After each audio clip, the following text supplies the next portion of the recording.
Let's see here.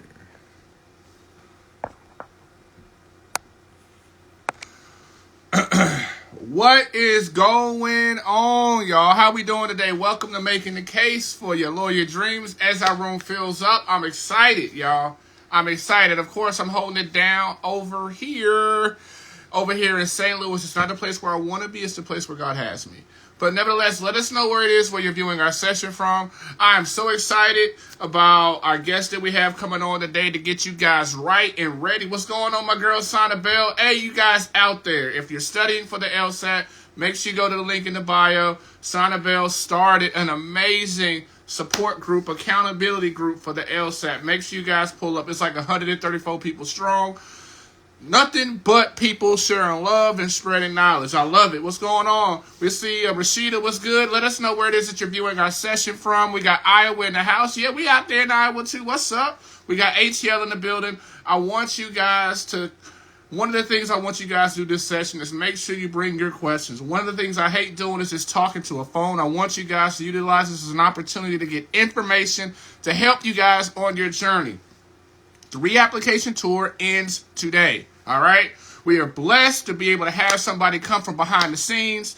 Taya Wilmot, she's been nothing but a blessing to us throughout this last app cycle, and she's coming to drop gems to let you guys know what you got to know, what you guys have to do this app cycle. What's going on, Legally Pretty? What's going on, Little Bixie? What's going on, Nick? What's going on, Nancy? I love you. Keep grinding. Utilize this as an opportunity, Nancy. You know I'm going to call you out because it's all love. Utilize this as a space, you guys, to get your questions answered. If you have questions about the admissions process, if you're a reapplicant, wherever you are in the admissions process, about to start right now, what's going on at Casey? What's going on, Alaman Barber? Utilize this as an opportunity right now to make sure you fill our chat box up with questions and utilize this as a space for you guys to get answers from Taya. She's in the admissions process. She's going to let you guys know what you need to do. All right, you're going directly to the source. You're going behind the scenes. We are blessed and honored to be able to have her here with us. She is already on tap. And, of course, you know, I'm going to throw her congratulations as soon as she gets on the live. But as our room fills up, utilize this as an opportunity. If, in fact, you don't want to ask the questions in the chat, make sure you fill them up in the chat so I can be able to ask them for you. I'm so excited to all my 1Ls out there who are starting law school. Congratulations! To all my folks out there trying to go to law school, I'm here to help you guys along the way, okay? So this is going to be a wonderful space. We created Making the Case. We created BecomingJD to become the source to not only motivate you, but also to be able to give you resources, tips, and gems to help you successfully navigate this journey. You got that, Miss Battle? You got that, Sophie? You got that, Reggie? And so utilize this as a wonderful opportunity to get answers. Every time, you guys, I fill my stories up, not with just information to help you get into law school, but also with lawyers and attorneys who are doing what you want to do, who look like you. Utilize this also as a space to reach out to them. A lot of them have been guests on Making the Case, or a lot of them are also guests, and I'm praying that you guys come on so we can share your stories. So utilize this as an opportunity. We're about normalizing our presence in the legal field, and we're also about normalizing the struggles that you guys are currently going through right now. The LSAT, rejections, writer's block, so many things. And we're about normalizing that so you guys will be able to navigate a pathway forward. And so I want to make sure that you guys utilize this space as a great way to get the information that you need. And if, in fact, you've missed some of our past episodes of Making the Case, make sure you go and subscribe to our YouTube channel where we have all the tea for you guys to make it going on. And so I see my girl Rashida on here. I see Casey Flores on here. I see Alim on here. And so I want to ask this one particular question. For all my people out there who are on a reapplication tour, I want you to understand, hold your head up. Ain't nothing to be embarrassed about. I was on a reapplication tour. It is nothing to be ashamed about. Only thing that means is that you got to make some changes.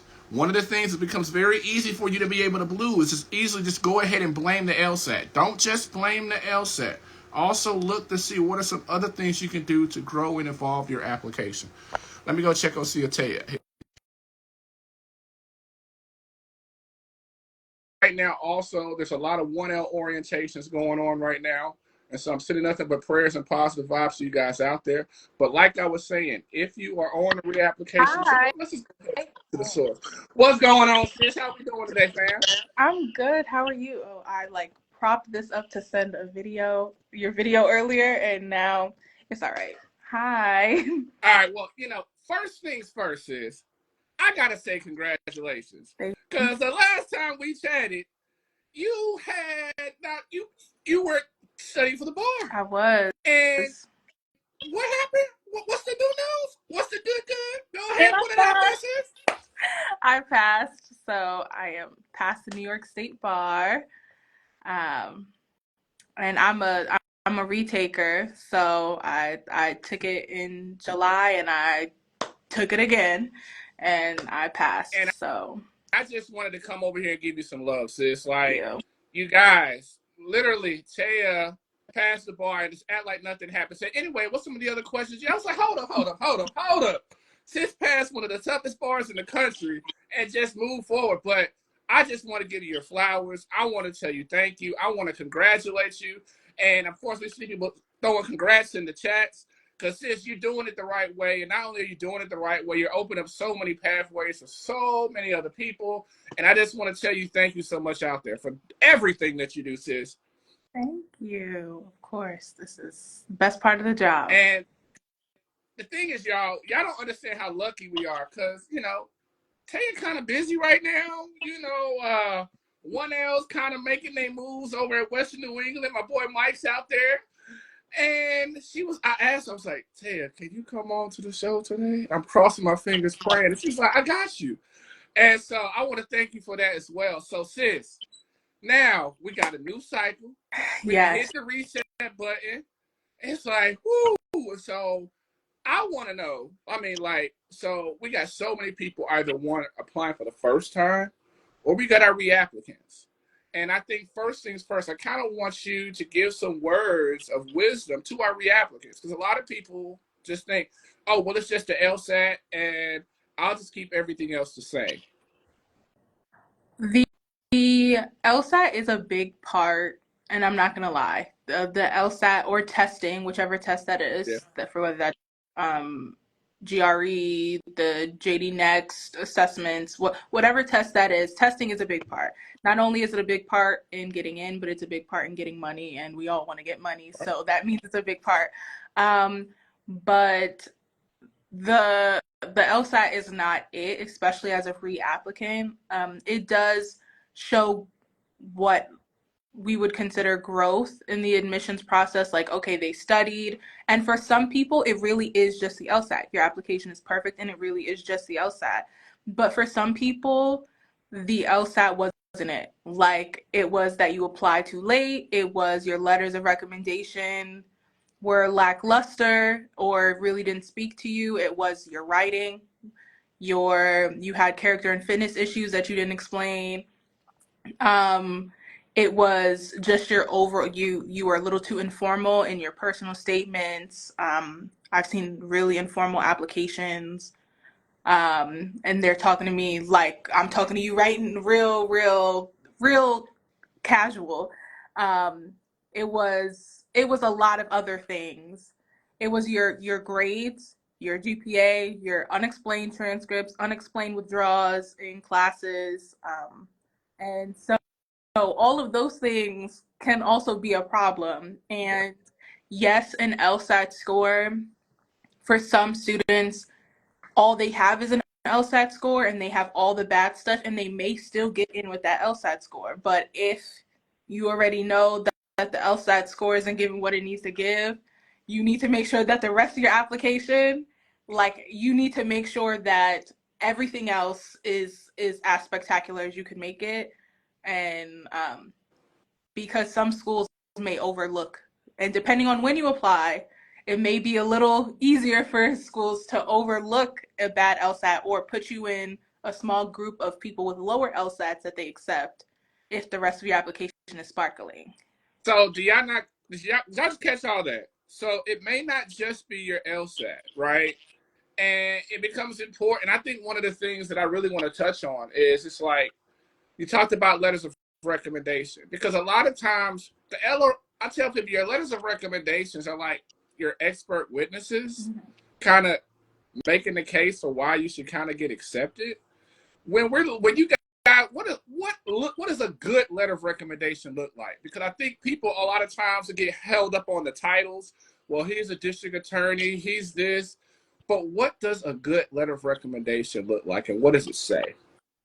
A good letter of recommendation. Well, actually, it'll be better to tell you what a good all of your letter recommendations. It's usually 2 to 4 is usually the number. I know at our school 2 is you need 2. You need at least 2. We won't take any more than 4. But the the package, so your all of your letters of recommendation, having impressive names may be nice, but it's not enough. Hold on, can you say that again? So Having names and titles are impressive not names enough. is not enough because they actually need to know you. They they need to have worked with you.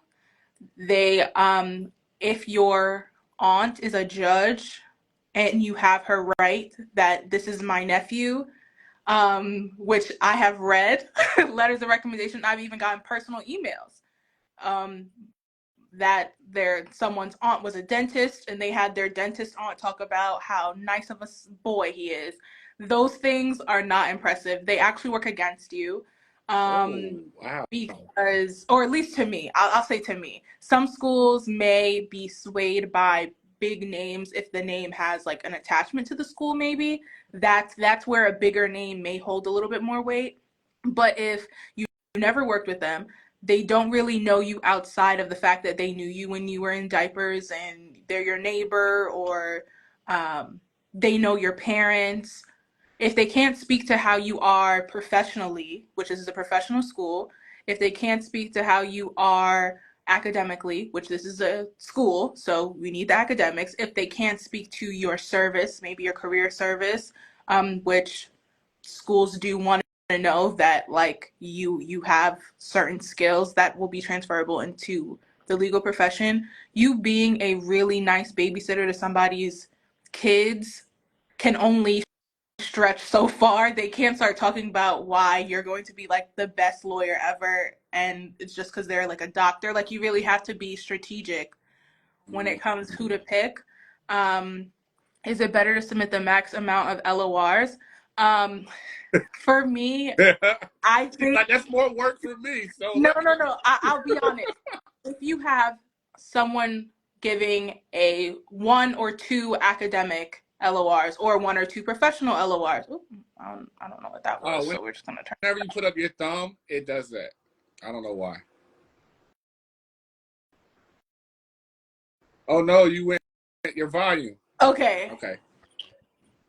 okay, I'm back. If it's academic, professional, maybe a volunteer, um, things like that, or different professional, different things that show different parts of your professional and academic identity. People who can speak to those different things. Then maybe 4 makes sense. If you are a non-traditional student and you've lived a life and you have so many people who can talk about you, you have something that you did at a law firm, you went from maybe a intern to a paralegal or to a law clerk or like things like that. If you moved up the ranks, you may have people who can speak to Absolutely. those things. But if you don't need to write for it Hold on. Say because that again. Because if you if you don't try to stretch it. It's if it okay. ain't giving value, it's going to hurt you. That's what she's Yes. saying. We don't need to see you took Law 101 and then you took Law 102, and we don't need to see both professors talk about how you did, especially if you got the same grade. You need to use everything very strategically. You only have certain amount of papers, and sometimes less is more, because the more papers you give us, the more things we have to judge you on, and that could be a Oh, blessing man. or that could be a curse. And So for you guys who are just joining us, we are with Taya Wilmot, Assistant Admissions Director and Attorney at Western New England Law School. And so I got this question I want to ask because you guys, of course, I know this past cycle, you guys are now in the Chat GPT era where people are sending Chat GPT personal statements, Chat GPT letters of recommendations. And you guys out there, I know it sounds like it's an easy shortcut, but how are you guys been responding to that? Because I could catch a Chat GPT essay or LOR with the quickness. For me, it's when I start to get too confused when I'm reading something, is a huge pause. And I think a lot of times there's things either get too, it's you either using too many colloquialisms, to where it's like, oh, you're trying to relate. And it may not be Chat GPT, but it still comes off weird. So even if you did write that, it still comes off weird. Or it sounds very there are some people who I'm like, either you input the school's like URL and said write write a personal statement on why I would want to go here, and you maybe put that and you put your resume in, and that's it. It doesn't look genuine, and if your stats are good enough to where maybe that may be overlooked, but and I say good enough, that's subjective, depending on a school, will depend on what stats are important and what's a good stat, what's a bad stat for that school. But just don't do it. Like I think using Chat GPT as a way to get started, as a place for ideas, is okay, but if you cannot yourself write a personal statement, if you cannot yourself write a statement on why you want to go to law school, why that law school, what brought you to law, if you can't write your journey, if you can't put any of yourself into that, I think you need to sit with yourself and see if law school is for you, because ChatGPT cannot take them tests for you. ChatGPT can dang sure not take the bar for you, and like though that's what it's gonna end up being. So Right. it can save you some time idea wise, like coming up with the ideas. And I do think we should use your resources to brainstorm and all that other stuff, but make sure that brainstorming is where it ends, because you don't want to be that like person, that attorney who submits something to the court with citations that aren't real, and with cases that are saying completely wrong things because you didn't reread. It just shows other things about you, and it shows that maybe you're not as serious or prepared to There take you go. as someone else, and you never want to give that impression off if you can avoid it, which you can. And also, just to double back on what she's saying, I saw Arizona State Law School. They said that they're allowing people to use Chat GPT, even though I don't really agree with it. But nevertheless, I want you guys to understand that just like there's software out there that you guys use Chat GPT, now schools are starting to investigate in software where they could be able to identify Chat GPT. And so, like she said, literally, if you cannot write it, then maybe you need to wait, or maybe you need to evaluate and take some time. And so, one of the other questions we had in here, someone asked, it was like, how late is it? When am I like pushing it when it comes to submitting my app? Because sis, I've been telling everybody, and you know I got a big mouth. I want everybody. I tell everybody, you want to submit your applications by Thanksgiving so you can have a guilt-free holiday. Because after Christmas, woo, things get serious after that. Before them leaves fall, the application gotta drop. Like I personally, like I applied to law schools November 1st. Right. And that was even later than I probably would have. I applied to colleges like in September. So like I really believe in applying early, for multiple reasons. One, just a general, it gives you more time to plan, more time to evaluate what school is right for you.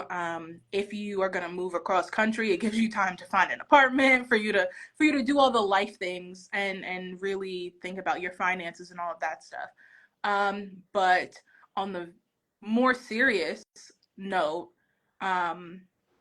this can you don't want to be one of the people who fall into the category of like when this becomes a numbers game.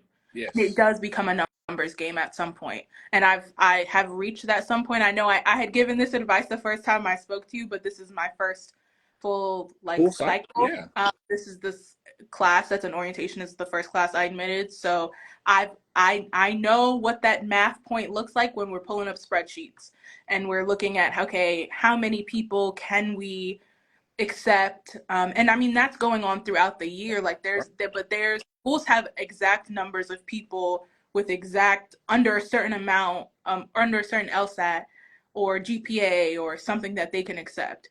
So schools, obviously, if you say you have 50 people that you can accept at the start of the school year, they're like, oh, we still have 50 seats. We still have 50 spots. You get a car, you get a car, you get a car. Oprah, let's go. Right. But now we got 20. Now we got 10.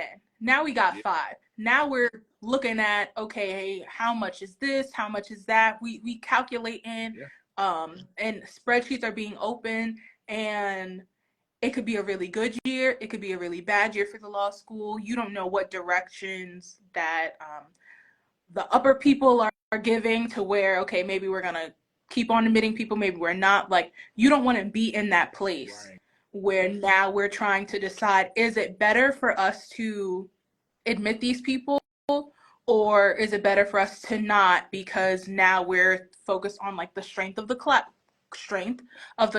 Like, you don't want to be in that space. So apply, like, your application should be in before December comes. I really do think that, like, and applications open usually September 1st. So the cycle, no applications have opened yet for the entry class of 2025. But like, a lot of people who applied late, whether their application was good or not, if there was like let's say their LSAT was lower, I would even sometimes write in their notes, because when we read applications, we have to write notes about it, that like I would have advocated for them to be admitted despite this LSAT if they had applied earlier. But now we're to the point where there is no more. We already have a wait list of people who I want to accept already. So like, we can add them to the wait list, but the likelihood of them getting off of the wait list over someone who's been on the wait list since spring or since winter or since fall, like, it gets tricky, and it feels really bad for us, because we're like, dang, this is a really good applicant. It's a numbers game. But they apply too late, and I would rather it not become a numbers game, and especially for those on the call. So too late. And I mean, did we accept people who had, if you got a 175, you could apply the day the application closes. And you're getting in almost everything. They're gonna pull another seat up for a 175. But if you got a 145, now we having another conversation. Because for some schools, maybe that 145, they may still do that. But like, if that's not where your school is at, if that's not where your dream school is at, then why would you put yourself in a situation where they would even have to pull another chair up for you? You should put yourself in a situation where there's a chair already there. They can see you sliding in real good. You don't want to be in that, I don't know, like that's not what you want. So make sure your application, you can start doing all of the stuff to prepare now without the application being open. Filling out the application is actually usually the easiest part. It's all of the other stuff that takes a long time, and you can do all of that before it opens up. Someone asked a question about old letters of recommendation. I saw that. They said they have one from last year.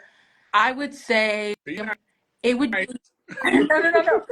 I actually think it's okay to use, but what I would say is, I feel like the question at the end had said something about how you had put law school on pause. You were going to apply and you decided to wait.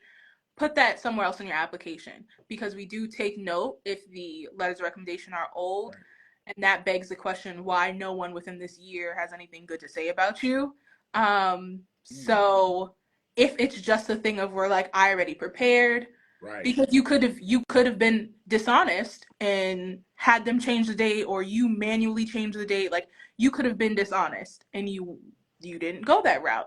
So I don't think that's a bad thing at all. Just maybe that's a personal statement thing that you put. Maybe that's an addendum that you put, or maybe like you put in your personal statement that you put law school on hold for a little while, and that could just be a sentence or a paragraph, or it could be a separate addendum, which is just as fine, and it could be a quick paragraph letting them know that it's not that I wasn't serious and I'm playing around with y'all.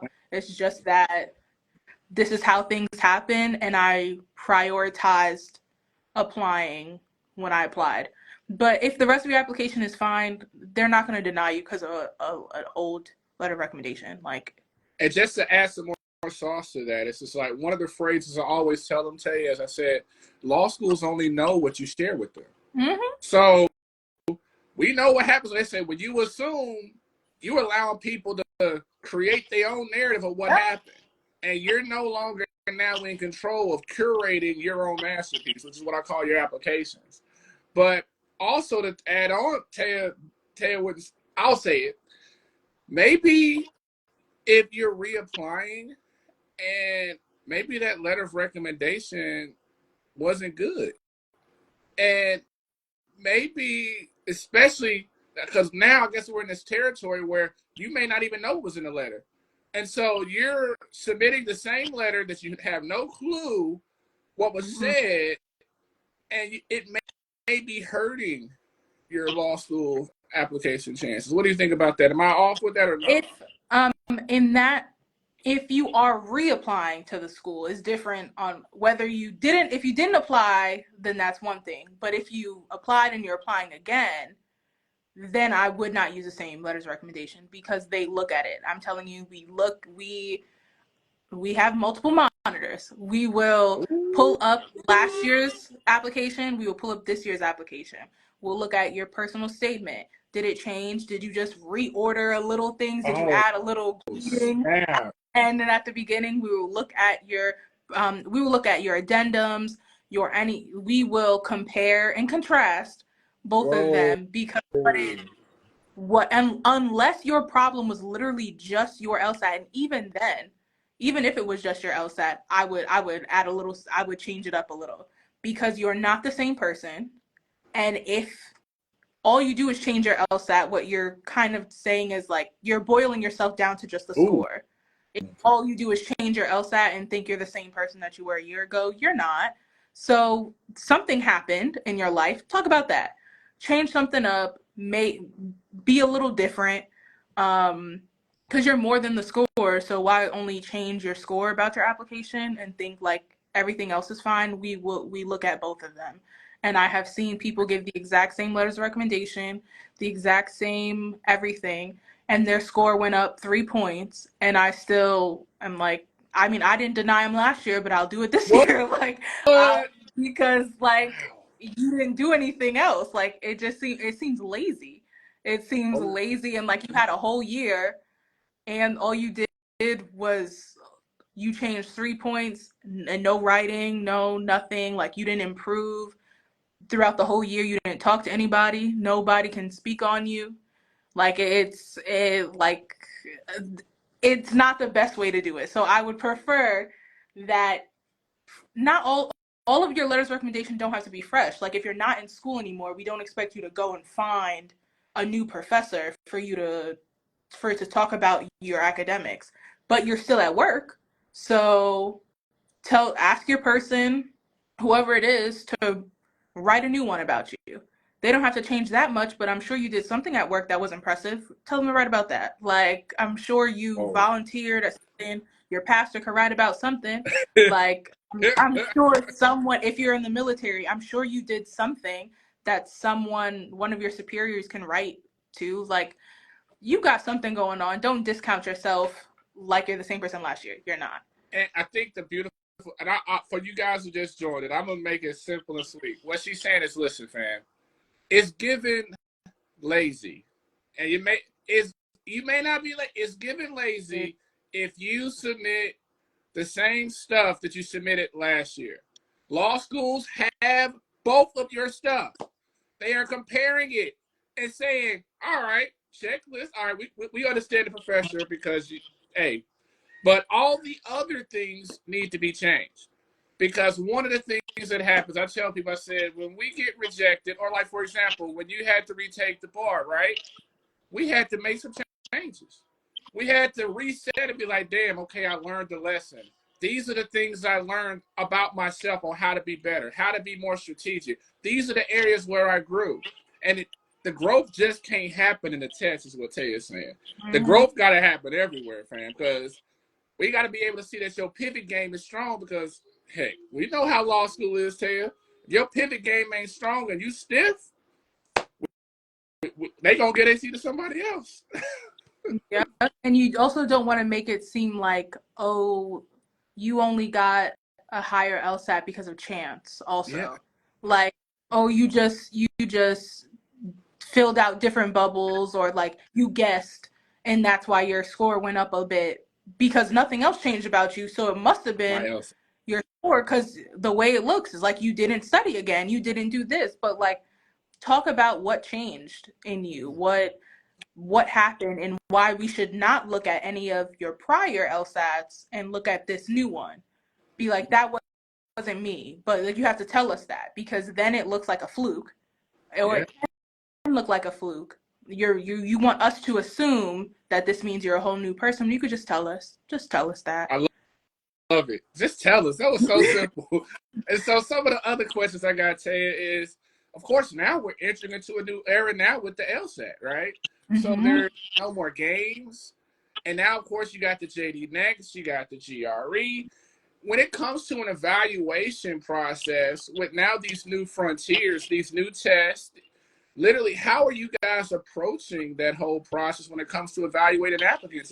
How's it going to be different this cycle? So this cycle, JD Next has gone in the mix. Our school doesn't accept GRE, but I would assume something similar would be with schools who accept GRE and who are now accepting JD Next. We are learning more about what it looks like every day and what that looks like. We haven't even read an application where we were evaluating JD Next yet, so that will be a lot of schools will be looking at this fresh. We do know that we will be looking at percentiles, because if you're in the 99th percentile on JD Next, we're going to assume that you would also be high on LSAT if we're also assuming that the LSAT has correlation to your law school performance. That's what we're gonna assume. But I will say, if you have an LSAT on file, we will still have access to that LSAT to all of your scores. And because law schools still report on their entering classes statistics, meaning their LSAT, we still have to report on whatever that LSAT score is. So if you've bombed, whatever you consider bombing, the LSAT, you took JD Next, and you were like, all right, I did much better on JD Next. Law schools can still not only still look at, but still use your LSAT as a benchmark on whether to let you in, because it still affects their numbers. What JD Next can do for someone who has taken the LSAT, and why it can be beneficial specifically for those who are on the wait list or feel like that's where they're in limbo, they're kind of like on the fence. What it does is provide you an opportunity to show the schools that that's how I was on a standardized test that didn't have anything to do with what I was going to be doing in class. This is how I'm going to be in class. This is how I'm going to be as a student. And that is, in my opinion, JD Next is going to be a more realistic evaluation, because this is what you'll be doing in class. And if you can succeed in that, I'm thinking you can succeed in class. So it's worth jeopardizing or taking one of the spots that we have for someone who's going to succeed once they get in, than someone who we don't know if they're going to succeed and they're taking a spot. So it's a good way to boost up your application, distinguish you from other people who are also vying for those 50 seats that I had mentioned. If you're one of the people who are vying for the spot, but you're the only one who did JD Next, it makes you stand out and successfully did JD Next. But if for those who haven't taken the LSAT yet, And I gave this advice to someone yesterday actually. I would suggest taking JD Next first Right. because that means that all we have to evaluate you on is JD Next. We're not going to be worried about, is your LSAT score going to bring down a quartile? Is it going to bring down our median? Like, we're not even thinking about the seats anymore because all we have is your JD Next. So if you excel in that, that's all we have to base you on. Right. All we know is that you're an excellent student. You're going to do excellent in con law or contract, sorry.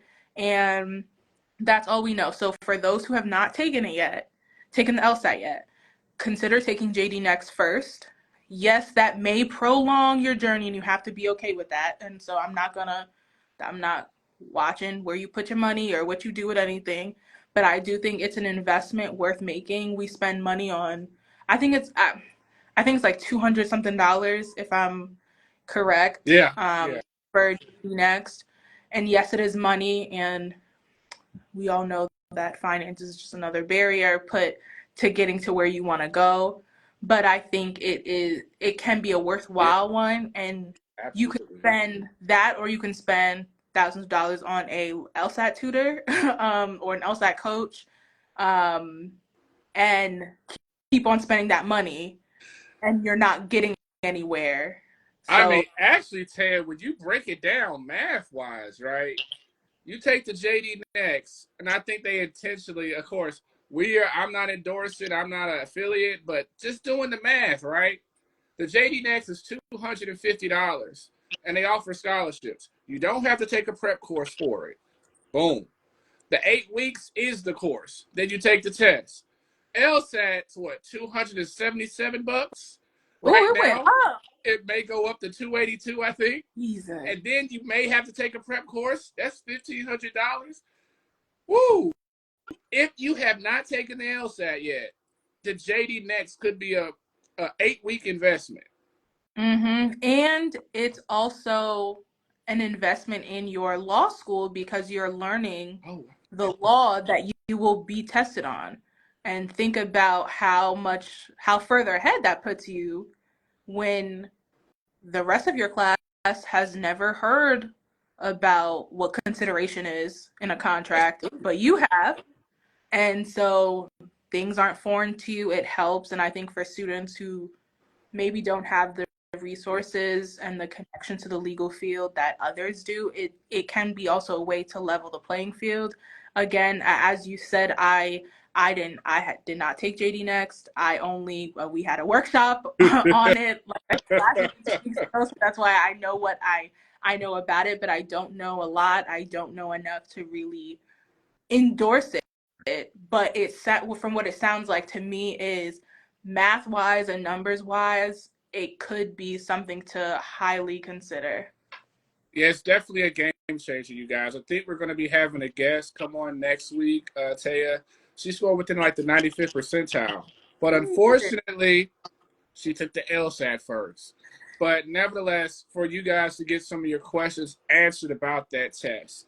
Now, some of the other questions I definitely want to throw your way is, all right, so if we have people who are non-traditional, been out of school for, let's say, 5+ years, what should they do about getting letters of recommendations if, maybe their professors retired or taking their ascension to heaven? What should they do?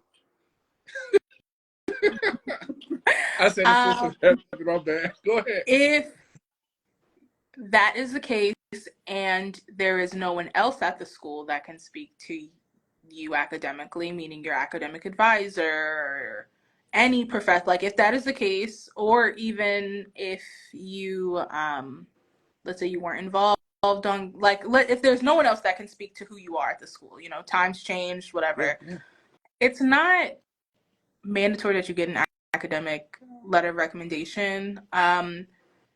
Either your academic speaks for itself on paper or it doesn't. Either way, you may or may not need a letter of like if you have a 4.0, I don't need to hear a professor talk about how great you are. It's okay. I can surmise that.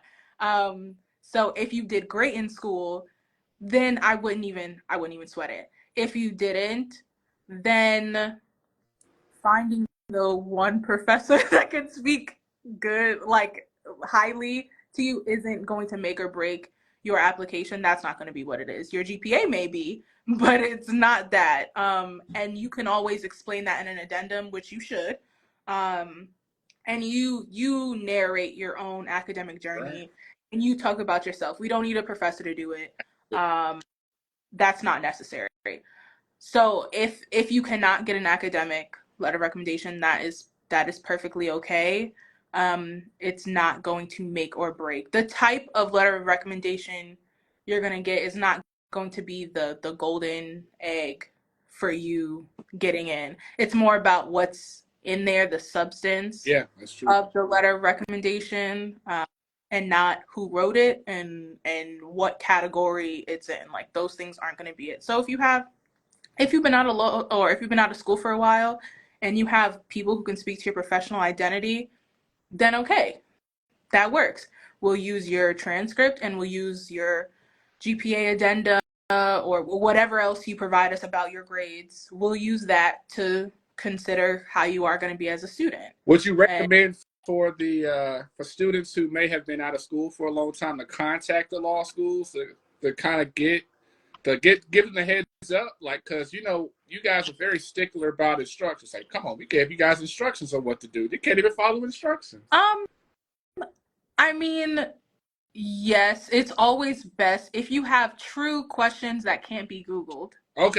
Then call, yes, because schools are different. I haven't worked at a whole bunch of schools. I can't speak to that, and I'm also not a non-traditional student. I came straight through, so I can't necessarily speak to that. But what I can say is that I don't think it's gonna. I don't think I haven't seen a law school application where they require academic, right? An academic one. But if there is, call them. Just call, ask, and make sure you're covering all bases, because one thing you don't want is your application to be pushed to the incomplete file because you didn't follow directions. Now either they have to contact you or you get an email that goes to your spam saying you're missing something, and now you thought you applied before Thanksgiving, but now it's Christmas, now it's New Year's, and now you're in the pile with the people who applied late.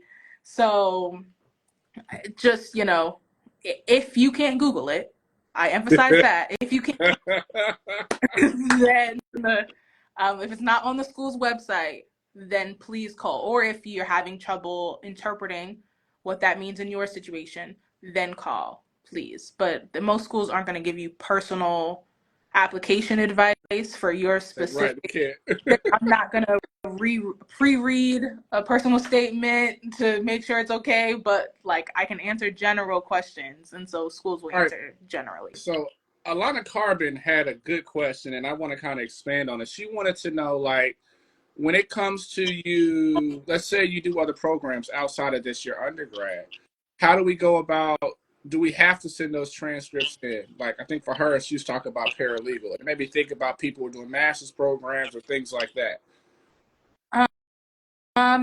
That's if you master's program, yes, you have to send in your transcript. I believe the exact instruction is any post-secondary or any school you went to. So after high school, anything after that you did. And even when I say after high school, I mean anything above your high school diploma. Okay. If you got your associates while you were in high school, that counts. We need your associates. So any community college, anything like that. Paralegal certificates, I'm unsure because I don't know how that process is, but let's add it, because one thing you don't want to do is not add it, and then that becomes a problem. Like that's not your undergraduate GPA, so it's not going to count for your stats when it comes to like, this is your LSAT, this is your GPA. Like it's not going to count on your CAS report, the report that LSAT compiles with all of your stats in it. But and neither does like anything above an undergraduate GPA So community college and undergrad, those are the only things that are calculated into whatever your GPA is for admissions purposes. And it's not the same as whatever you graduated with, because if you went to 5 different schools, all of those grades are going to be averaged out and calculated. So even if the school you graduated from, if they wiped away what you got 2 years ago, LSAC doesn't care.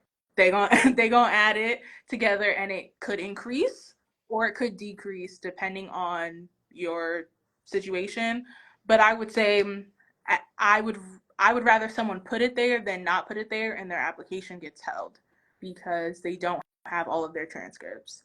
But I don't think I've seen any, which is why I am saying I don't think it's necessarily required, but I would prefer you do it and submit it as an attachment, even if there's no place for you to do it for LSAC. Wow.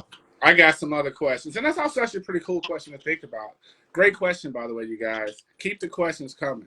I want to know, and someone asked in here, is what is the cutoff when it comes to writing an LSAT addendum? Because I think someone in the chat, they were saying they're a splitter where they have a high GPA, but they have a medium LSAT score.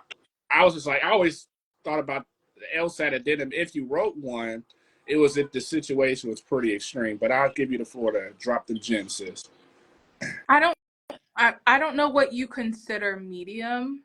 Yeah, If right. it's like if it's, so for example, our last year, so the two L's we haven't compiled and calculated our current 1L median, but the median that we have and that we're still advertising is a 150.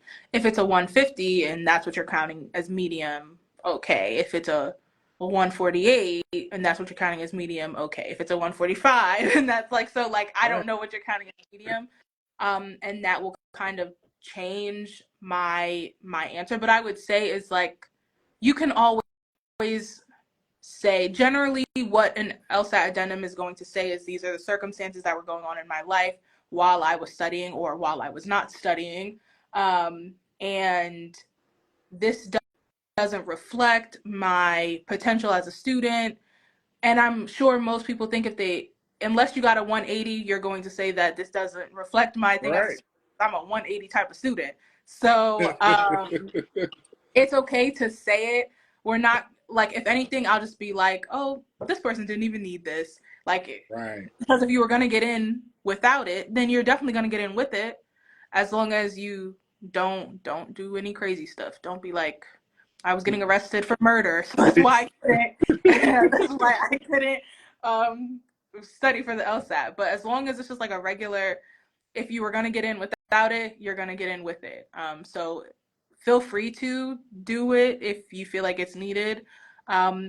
Or if you've taken it multiple times and your last one was good enough to get you in, but your first two or your first few weren't, then you might want to explain what was going on then. Not necessarily what you would still get in, but we could also have that same thing. I was like, was that a fluke? And that was my case. I took it 3 times. My second one was my highest, and it went down the third time. I didn't write an addendum, but now Yeah. talking to admissions people, I learned that like I should have, because I had like an actual reason why it went down.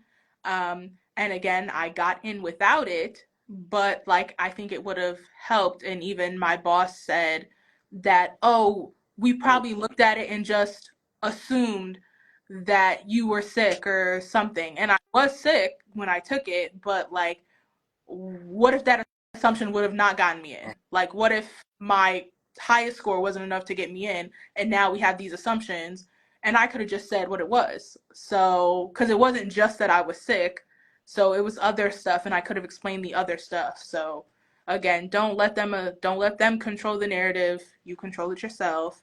Well, hold on, did y'all check that, yo? That was a full circle moment for Taya. Taya's working with the people in admissions who looked over her application and was able to figure out what they went through. Wow. That had to be a mind-blowing experience.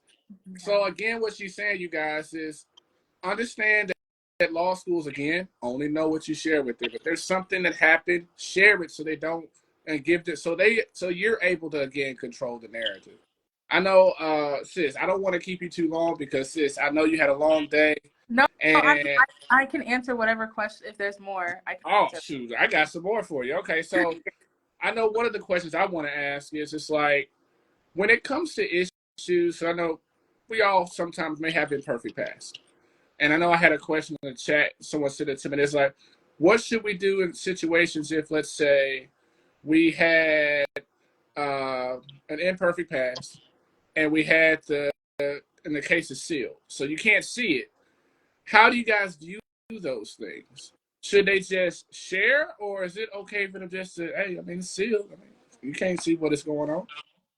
So this is when it's important, one, to really read what the character and fitness questions are asking you, because if there is something where the the character and fitness questions are prompting you to disclose something that you don't disclose, three, assuming you get in 3 or 4 years down the line, when it comes time to apply to whatever state bar that you apply to, you'll be the whoever in your school will say, this is the time to look through your application and see if there's anything that you left out, because you would have to write an addendum still and alter your application, and then it gets kicked to us and we have to decide, would we have admitted this person if this was disclosed. Oh, If wow. no, then that creates a problem. But if the answer is yes, like if it's like, oh, I forgot to say that I worked at McDonald's, no, like we don't care. Like that's fine. But if it is something a little bit more serious that we really would have questioned, um, then your bar application might be held back because now you have other issues and you don't want that to happen down the line. If something is sealed, I would say it really depends on what the question is asking you for. And if you do have a question, that is definitely when you call the law school and you talk to someone and you say, you don't even have to say what it is. Say it's sealed, and given your questions, your specific questions, do I have to disclose this? And if the person who answers the phone doesn't know, have them kick it up to the person who does know and who would review the application and would make that determination. And I would send them an email just so they have the physical copy and everything, but like explain the situation, ask the question and get the answer, then you move accordingly. If you have to disclose, you disclose. There shouldn't be sharing around your application everywhere, so it's not like your business is going to be out in the streets. Hopefully it shouldn't be. But you disclose, and then you don't just leave it at the disclosure. Talk about how you're not that same person. Talk about what happened. Talk about the circumstances that led up to that. Like, again, paint a picture, because if it was something otherwise, like that would be considered like very nefarious. Like you don't want the assumption to be that you're still that person, because now it's like, do we want that person on our campus? But if that happened years ago, you're not that person. It's sealed for a reason. You've made a commitment to be better. Most likely, from what I've read, a lot of that type of stuff is the reason why you're going to law school. Like that is what gave you a push, and that is what's going to make you a great advocate. That's what's going to make you a great law student. That's going to be the thing that keeps ringing in your head, and why you're going to push when you feel like not pushing. So that's a part of your story. So that shouldn't make anyone look down upon you, as long as you explain the situation. But if you don't have to disclose it, then don't disclose it. Right. And I just thought it was important because I think a lot of times people think because of my imperfect past, it's over. No, it's definitely not over. And I think one of the things you said that was so beautiful, actually, for most people, it's because of your imperfect past that you are as resilient as you are, that you're going as hard as you are. And the reason, it may have been a lot of the reasons why you want to become a lawyer in the first place. And let's see here. So I have a question. Someone said, do I have to disclose immigration status? I'm a U.S. citizen now, but there was a time when I didn't have legal documentation when I was a child. I can speak for our application, we're going to ask your status, which means your current status. If your current status is that you're a citizen, then that's what you speak on. If you choose to write about your journey to law school and that's what you choose to disclose, then disclose it. But that's our application. Again, read the application. If it just says what your status is, they're asking about your current status. Because there's a lot of people, we read all the time personal statements about people coming to the States with their families, Right. which means at one point they probably weren't citizens, but now they are. And all we care about is what is your current status. And even if you're not a citizen, don't let that stop you either. But because if you are, just talk about where you are now, unless you would like to disclose further. And I guess that's a very important question now because the DACA kids are now grown, right? So the DACA kids are now graduating from college and they're getting ready to take their turn to go to law school now. And so that's a great question.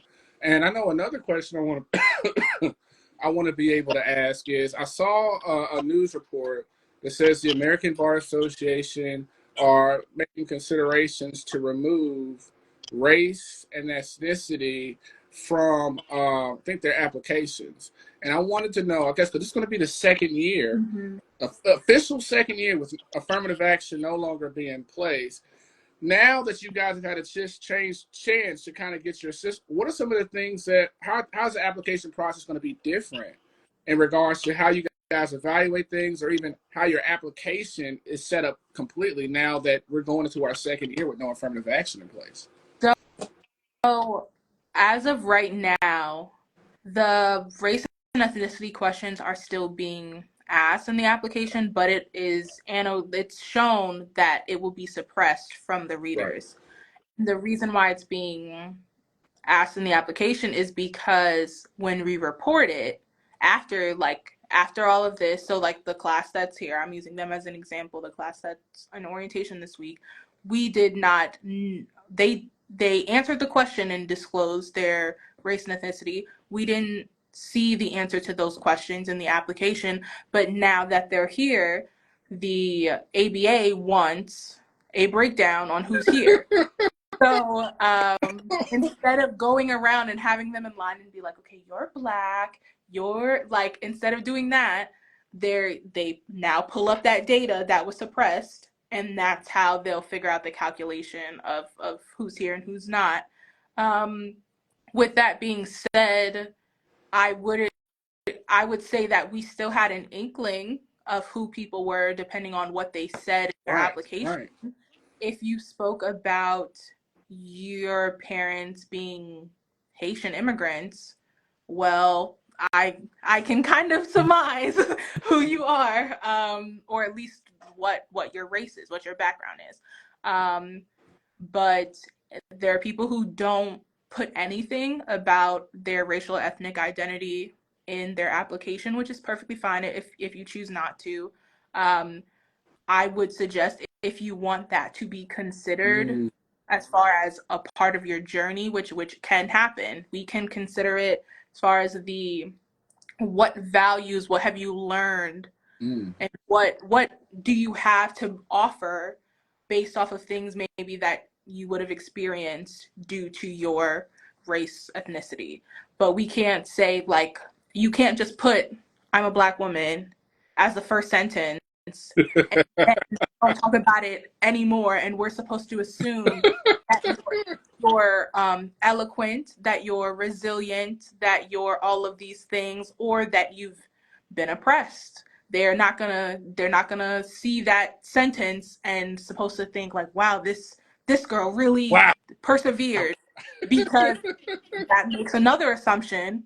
That's the strong Black woman stereotype that you don't want them to make. So if you don't want them to start making assumptions of who you are, then you need to spell it out, because your story might not have anything to do with resilience. Wow. And the reason why you want us to know that you're a Black woman may be because of something completely different. And so say what that is, and we can consider that. we can consider like the fruits, not necessarily just your race or ethnicity. So even if it's, we've read some other ones about how certain students, specifically like how white students or white applicants, how they discovered racial injustice throughout their life, and they disclosed that they were a white woman, and that had to do with their story that they told us. So that's why them disclosing it had made sense. But just putting it there as like a sentence just to let us know, or putting that at the end like a little finishing touch, signed a black woman, signed a white woman, is not good, because it only is valuable if we make assumptions about who you are based off of that, which we're not supposed to do. Which is also, it's good. I don't want anyone to make an assumption of who I am based off of my race, either way, whichever way it goes. And for you guys just joining us again, we are with the admissions director at Western New England, attorney Taya Wilmot. And I love saying the first part, attorney Taya. Well, I do have to say that I have not yet been sworn in. Man, we'll hold up the hand. We did the hard part, you know. Right, we're putting it into existence, but please don't ask legal questions. But nevertheless, I honestly think that, you know, what Taya said is the onus is on you guys. All right, the onus is on you guys to share stories, to show your resilience and your character. And so I want you guys to be able to understand that that's a power that you have. It's up to you. And I think the thing that's beautiful is, I oftentimes think about it, Taya, like, your application is a blank canvas. And with that blank canvas, you're able to curate your own story, to be able to sell yourself to law schools, let them know why you can't do the work, Taniak, why you can't do the work, Ashat, why you can do the work. It's on you. And one of the things I tell people, I say, everybody, now, we would love it, Taya, if we would have 3-9 with the 175. Boy, that's an easy case to win. Oh, let's go. I would love it too. You know? But that does not mean if you have a 2, we just had someone in the chat says, she says she had a 2.0 and a 142. She won her case too. She's in law school now. Amen. So no matter what, everybody has a winning case. You can complain about how hard your case is to win, or you could go ahead and put in the work and try to win it. Do you have to put in more work? Yeah, but aren't you worth it? I hope it's a pretty big investment. So I hope you think that you're worth it. And I think one of the other things I wanted to be able to ask is, someone asked a good question. Oh yeah, because he asked it twice. I'm not seeing the questions no more. So yeah, please tell me what they're saying. Oh, my man Ash wanted to know. He asked it twice. He was like, "Do you guys go over social media?" Ooh. That's smile. Give me my answer. No. Okay. If you put, and this is me, if you put something on your application that makes me go like, okay, I'm gonna look you up. I'm just saying. I'm gonna look up, but I'm not necessarily looking up who you are, but I'm looking up what you told us about. If you're talking about how your family was on the news for X, Y, and Z, now I'm looking up your surname, because I want to see you told us about it, so now I'm looking it up. But do schools, because like looking you up to see who you are, to find out more about you, your LinkedIn, your Instagram. I consider myself a world-class FBI agent. I don't necessarily bring my skills to this job often, but if I need to, I could find an Instagram. So you really should be very mindful, very demure about your social media. It's easy to hide something from your feed.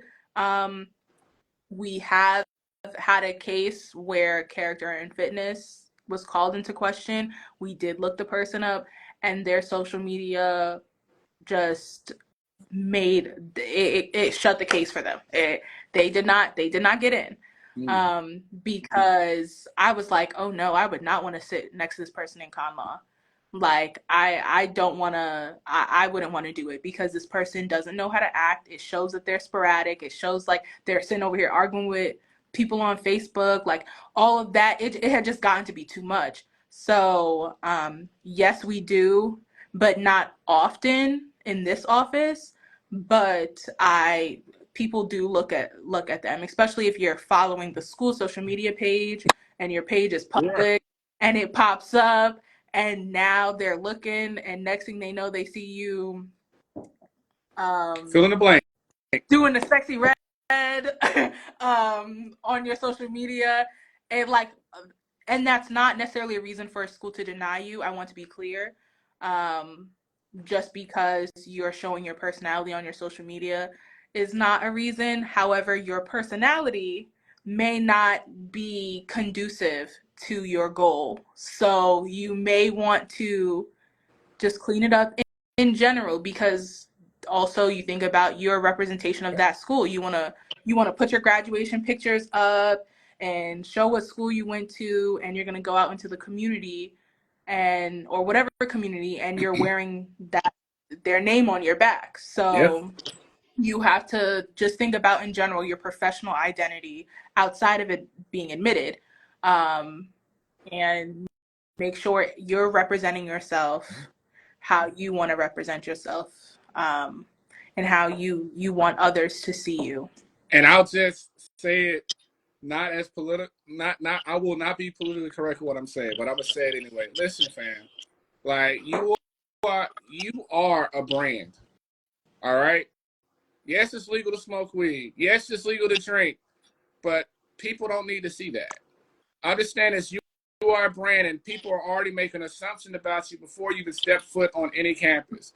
And with the height, the way things are going on all these campuses now, law schools are especially all schools are looking to see who they're inviting into their communities and inviting to their campus.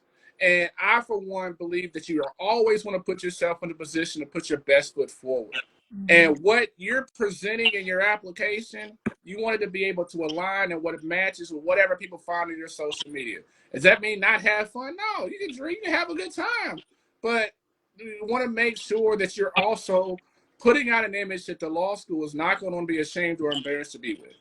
Listen, I mean, you may do all your antics, but I'm not certainly there are certain things that you will not do around your mama, your grandma, or your family. I want you guys to be able to think about that when it comes to law schools as well, because literally, whenever you get accepted to a law school, and Angelique, what's going on, sis? You'll attest to this. The name of the law school goes before your name. Literally, when we hear about Kamala Harris, what do they say? Howard, UC Hastings. Every law school is attaching themselves to you, and you're a good candidate. So don't mess it up because you also want to let everybody know that you could legally smoke or legally drink or legally express your First Amendment or your Second Amendment. Utilize this as a space for people to be able to learn about who you are as a person, as an individual, and everything that matches yourself up. We can have different views and different viewpoints, but again, we want people to always know that you'll be a welcome addition to their campus. Did I say that right? I think one thing schools now more than ever, especially in admissions, are making sure that this person understands civility Right. and understands how to be around differing viewpoints. I would say that this is a very politically adversarial or politically polarized Contentious, yes. time. And if you are showing online that you can't respectfully and possibly eloquently or whatever, like if you're showing online that you argue with anyone in the shade room, like it's unnecessary. Like it makes you look like you're going to be a problem.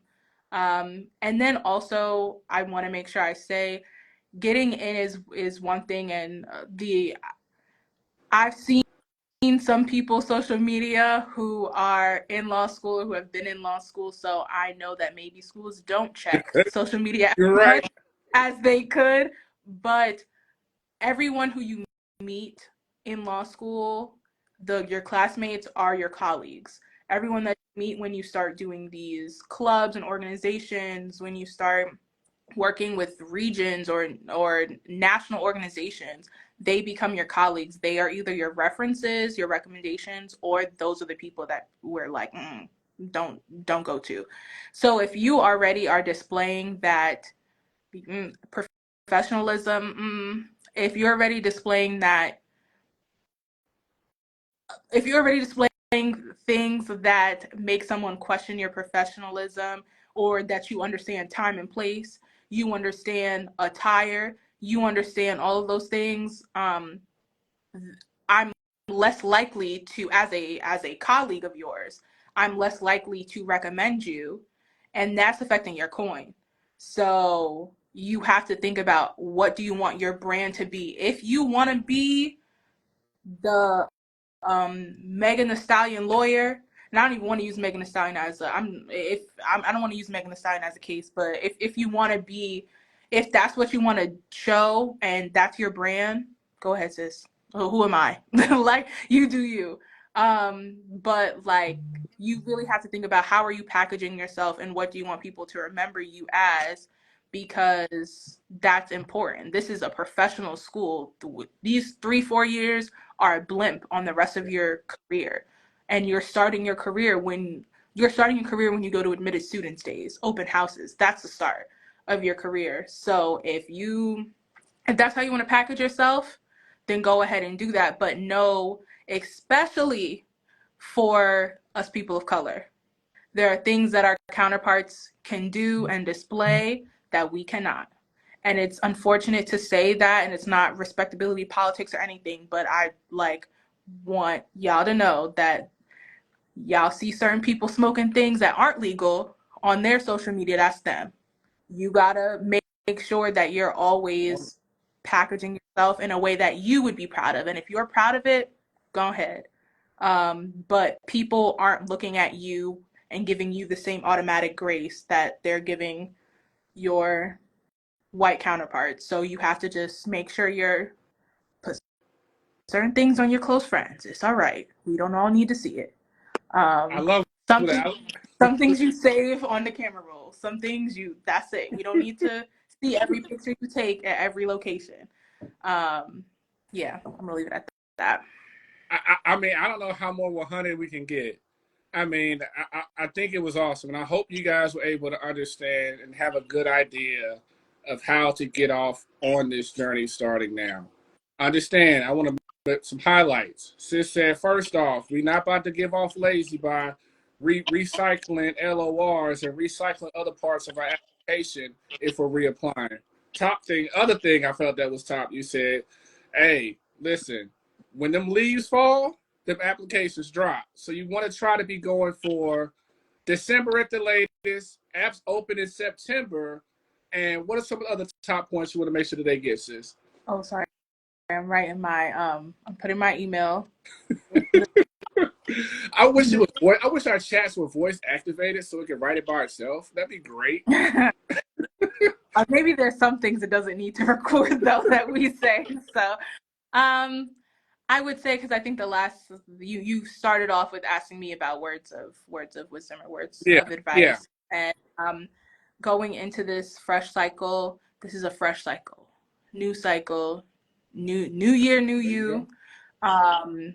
and we've definitely talked about showing that on your application, but come in with a new fresh confidence and really learn and reflect from previous cycles, or if you haven't had previous cycles yet, really think about how you want this cycle to go for you. Continue to reflect on that.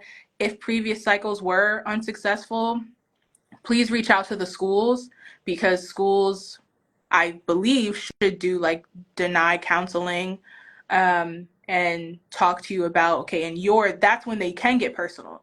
They're gonna pull up your application, whatever your previous applications are. They're gonna pull up the notes in your application, and they're going to be able to say like, okay, this is what you can do, and give you certain things. I'm gonna tell you, they're gonna say retake the LSAT. That's what they're going to say. I know nobody wants to hear it, but that's what is going to be said. But there are also other things Right. that they're going to try to give you that might help your circumstance. but you wouldn't know that if you don't ask them. So just like when your professor gives you a grade, ask them, talk to them.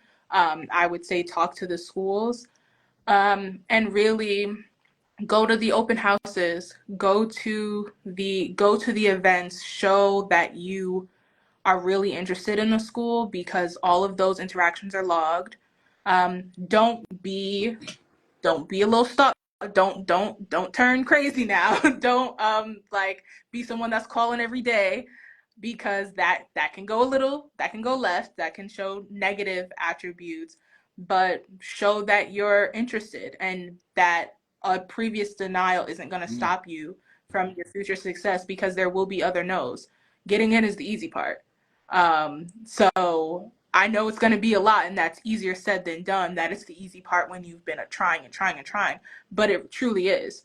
Getting in is the easy part of this journey that you're starting, Yeah. or that you already started with like LSAT and everything.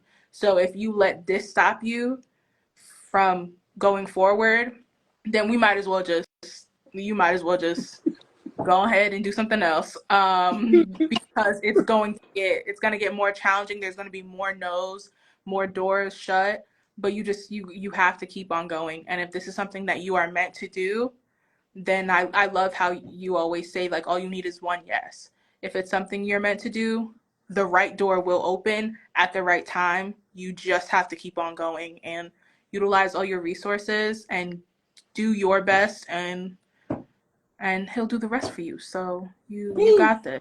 And my email is there. You just dropped the bomb right there. So you guys, everything that you said, of course we're gonna post this live in our story, in our post. Taya, thank you so much. To you guys out there, y'all better go back and watch this replay, because she dropped a whole bunch of gems. And so she gave you guys a lot of call to actions that you guys are supposed to do right now. We got forums and fairs coming up, you guys. Open houses coming up. Yes. She also told you guys, if you got rejected from law schools, call those law schools and set up a rejection counseling to find out what else you need to do. Not just your LSAT. She gave you guys the tips and the gems, y'all. I pray that you guys use them. Taya, thank you so much. I really appreciate it. You guys. We'll talk to you guys next Wednesday. Thank you, Taya. Bye.